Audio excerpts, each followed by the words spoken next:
gracias. Espero estar a la altura y ser lo suficientemente liberal para los liberales que hay aquí, que siempre es un reto. Voy a hablar de Europa, y voy a hablar de Europa y concretamente de esa dicotomía que hay entre Unión Europea y Europa, ¿no? Porque hemos llegado a un punto que me recuerda bastante ya lo de la Unión Europea. Asociar Europa a la Unión Europea es, como ha pasado en España, que asociábamos el modelo autonómico con ser demócrata. Entonces, si lo criticabas no eras demócrata, entonces un poco ocurre lo mismo con la Unión Europea, que si la criticas, pues no eres demócrata, ¿no? Y yo creo que Europa está en pánico. Europa, lo que es la Unión Europea, está en pánico. Es decir, vivimos tiempos de una potente reacción política, grandes bolsas de población parecen sumirse en movimientos antisistema. La mayoría de los expertos intenta explicar este fenómeno mediante el argumento de que la globalización habría dividido las sociedades entre ganadores y perdedores. Eso es lo que se repite constantemente, no solo en lo económico, sino también en lo cultural. Este doble shock económico y cultural estaría animando la pujanza de alternativas políticas cuya promesa de frenar el proceso globalizador y revertir sus efectos estarían premiando los electores. Esta explicación da por supuesto que la globalización es un proceso espontáneo donde a veces se gana y otras se pierde, pero en realidad no es exactamente así. La globalización tiene también otra expresión que es bastante menos espontánea, el globalismo, una protoideología donde los impulsos globalizadores son analizados y sometidos a la planificación de una nueva forma de gran gobierno que trasciende el Estado-nación. Instituciones transnacionales, por ejemplo, las más claras, como el Fondo Monetario Internacional, la Unión Europea, la ONU con sus múltiples agencias, intentan marcar las agendas de los países. Pero también otros organismos como los foros políticos y económicos internacionales o las organizaciones no gubernamentales transnacionales, estos agentes están potenciando determinados aspectos de la globalización, pero están a su vez restringiendo otros que son muy importantes. Los países, o parece que los países desde hace bastante tiempo, ya no son dirigidos por instituciones legitimadas democráticamente, sino por una serie de abreviaturas que las han suplantado: FEF, MEDE, BCE, ABA, FMI, una sopa de letras que solo los expertos pueden desgranar. En consecuencia, el Estado-nación, esa institución de la que emanan las salvaguardias que nos civilizan, las democracias, las leyes iguales para todos, los derechos y obligaciones, el principio de ciudadanía, parecen estar siendo desmanteladas y las sociedades reconducidas hacia el control burocrático de técnicos y expertos. Un ejemplo claro de esta deriva es el empeño, por ejemplo, en lo más reciente, de la Unión Europea por controlar la principal expresión de la globalización, que es Internet. El propósito de la Unión Europea tiene además un aspecto inquietante. El control de Internet no solo pretende ser fiscal, sino también moral. La Unión Europea, en vez de dedicar tantos esfuerzos a regular Internet y la economía digital, debería preguntarse por qué los europeos no hemos creado ni Google, ni Facebook, ni Twitter, ni Apple, ni Microsoft, ni Amazon, ni PayPal, ni Netflix. Otro ejemplo de la imposición de la armonización fiscal, otro ejemplo es la imposición de la armonización fiscal o la pretensión de la armonización fiscal, es decir, la eliminación, que es lo que nos faltaba, de la competencia entre administraciones y gobiernos en materia tributaria, e imponer la idea de que el progreso solo es posible si se redistribuye de manera uniforme, sin excepciones, al menos la mitad de la riqueza, que es lo que aspiran, que las sociedades generan. Conforme a esta idea, la Unión Europea se arrogaría el derecho a advertir, sancionar o incluso incluir en una lista negra a las naciones que no se atengan o no se atuvieran a esa convención. También en este caso se añade un sesgo ideológico y moral, que podemos llamarlo socialista, pero en realidad es peor que eso, que es una cuestión casi de una neorreligión, que redistribuir es hacer el bien, redistribuir por supuesto forzosamente, ¿no? La tendencia a convertir la globalización no en apertura, sino en la imposición de determinadas convenciones a conjuntos enteros de naciones evidenciaría que se está instrumentalizando la globalización para promover la uniformidad y no la diversidad. Así pues, la reacción populista, es decir, lo que tiene aterrada a los caciques o a los prebostes de la Unión Europea, no sería solo fruto de la reducción de expectativas materiales o la pérdida de una superficial hegemonía cultural, se debería también a una percepción profunda. El globalismo estaría restringiendo la autonomía de las sociedades abiertas. una circunstancia de la que ahora parecen o podrían estar tomando conciencia muchas personas. Que los expertos no señalen esta posibilidad se debe a su interés particular por subordinar lo que podemos llamar sociedad civil al gobierno burocrático. Este es el punto donde fluyen todas las fuerzas, los intereses, las agitaciones y las llamadas a la acción. Aquí es donde las difusas líneas que separan el globalismo, esta protoideología, del totalitarismo blando, se difuminan por completo. El grito de guerra es: la Unión Europea será una gran tecnocracia o no será. Y para que la Unión Europea sea lo que debe ser, su gobierno debe restringirse a una clase acreditada mediante un tipo de mérito concreto. Pero ¿de qué mérito o de qué tipo de mérito estamos hablando realmente? Joseph Kett, un historiador, distinguió dos conceptos importantes: el mérito esencial y el mérito institucional. El mérito esencial consiste en el carácter del individuo, en sus valores, en una inteligencia peculiar, en su cualidad como persona y en sus cualidades que reflejarían su estilo de vida y sus logros concretos, como por ejemplo levantar un emporio empresarial de la nada. Sin embargo, el mérito institucional no se basa ya en los valores de las personas, en una inteligencia difícilmente medible, en el carácter ni en los logros objetivos, sino en la certificación de los conocimientos mediante pruebas estandarizadas. Este mérito se acreditaría a través de un título emitido por determinadas instituciones o establecimientos especializados, como por ejemplo una universidad. Aunque puedan solaparse, existen diferencias sustanciales entre ambos tipos de mérito.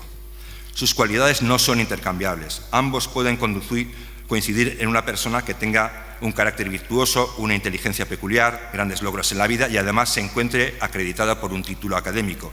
Pero también existen sujetos que poseen solo uno de los dos tipos de mérito, un título. Estos son los tecnócratas.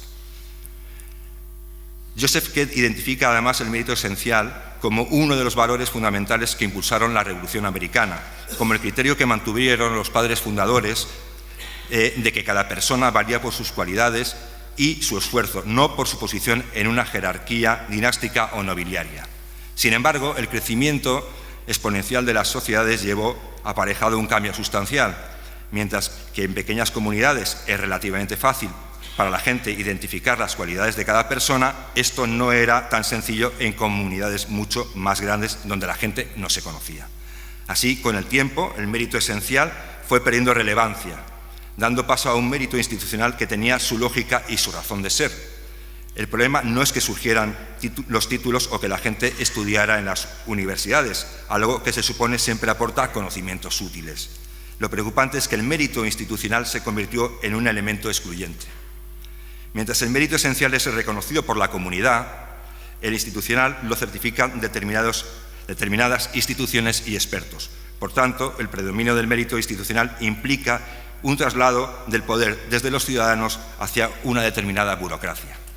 El tránsito de un tipo de mérito a otro como valor predominante refleja la transformación de una sociedad capitalista competitiva en una sociedad tecnocrática. Se otorga así a ciertos burócratas la potestad de acreditar a las personas casi siempre con el concurso del Estado, que es quien reconoce y certifica estos títulos, incluso los concibe y diseña. Cuando el mérito institucional es excluyente, pierde gran parte de sus ventajas. Se convierte en una traba, en una barrera, en una versión degradada del mérito, del ideal meritocrático, porque acaba excluyendo a las personas válidas. Tan solo cuentan los certificados, que se constituyen en una medida imperfecta de la inteligencia, la capacidad, el esfuerzo, la creatividad y los conocimientos. El mérito institucional evalúa títulos más que logros, promesas más que hechos reales, aptitudes para poder alcanzar el resultado más que el resultado mismo. Al final, el sistema burocrático degrada la acreditación, convirtiéndola en una barrera de acceso a muchos sujetos con talento.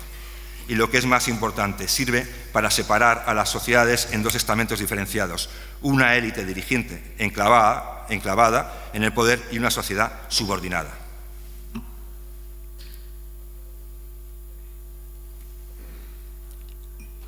En realidad, el deterioro del mérito del verdadero mérito y su constitución por un sucedáneo, perdón, es que estoy me he hecho un lío. En realidad, el deterioro del verdadero mérito y su sustitución por un sucedáneo es algo recurrente en la historia. Los sistemas meritocráticos tienden a deteriorarse, a degenerar en oligarquía. Se trata de una aplicación concreta de una idea que desarrolló el sociólogo germano-italiano Robert Michels, denominada la ley de hierro de las oligarquías. Existen fuerzas que empujan a toda organización, por muy democrática, meritocrática y representativa que sea, a convertirse en oligarquía porque los que están arriba se acostumbran al poder y buscan mantenerlo o incrementarlo a una costa de renunciar a los viejos ideales. Por su parte, Daniel Bell explica que hoy día los padres de clases altas intentan traspasar su posición a sus hijos, bien a través de la influencia o de las ventajas culturales que poseen, o directamente por su capacidad económica. Tras una generación, la meritocracia se convierte en una clase social pétreamente establecida, es decir, en una posición en gran medida hereditaria. Como consecuencia, la movilidad social, una de las bases fundamentales de cualquier meritocracia, se reduce.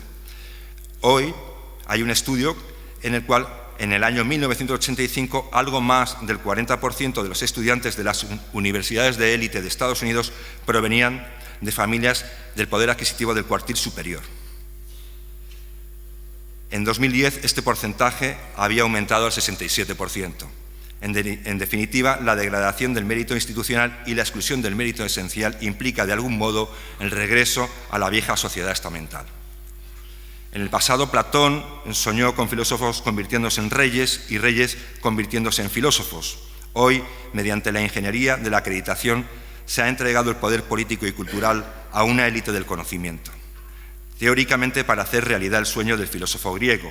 Lamentablemente, la meritocracia institucional no solo no ha logrado cumplir los deseos de Platón, sino que ha generado una élite enclavada, en buena medida antagónica al ingenio, la inventiva y la iniciativa individual. El concepto de mérito esencial no es una reliquia del pasado, es algo extraordinariamente valioso. Refleja un tipo de inteligencia compleja, difícilmente medible, pero con una enorme capacidad de adaptación. Un elemento imprescindible precisamente en un mundo en constante y vertiginoso cambio, donde cada persona debe tener la oportunidad de sacar lo mejor de sí misma. No se trata de eliminar el mérito institucional producto de los tiempos modernos, sino de hacerlo compatible con el mérito esencial. Y esto solo se consigue eliminando muchas barreras que impiden prosperar a las personas con talento, pero que carecen de los correspondientes salvoconductos de una élite de gobernantes, intelectuales, técnicos y burócratas cada vez más degradada. Volviendo de nuevo al principio, la gran recesión de 2008 evidenció la pérdida de autonomía de los individuos. Los estados, con el auge del gran gobierno y la acreditación del mérito institucional, habían ampliado su jurisdicción hasta cotas extraordinarias. Y ahora esos mismos estados perdían su propia autonomía, cediendo esta vasta jurisdicción a organismos transnacionales cooptados por una élite tecnocrática pétreamente enclavada. Este suceso sumó al shock económico el shock político. El ciudadano perdía definitivamente cualquier capacidad de controlar al poder y, lo que es peor, de controlar su propio futuro. Así pues, más allá de las hipótesis de ganadores y perdedores, lo que hoy se propaga es la percepción de que el globalismo está removiendo los restos del viejo orden occidental y que la democracia ya no controla el poder, porque el poder se ha transferido del Estado-nación a un nebuloso cuerpo transnacional de tecnócratas y expertos convenientemente acreditados, que supuestamente decidirían en función de datos y de evidencias. Ahora el poder sería empírico y, en consecuencia, intrínsecamente justo. Y no necesitaría ser controlado por ciudadanos volubles y necios. Por lo tanto, hoy el voto habría pasado de ser un derecho a ser un deber, el deber de votar lo correcto.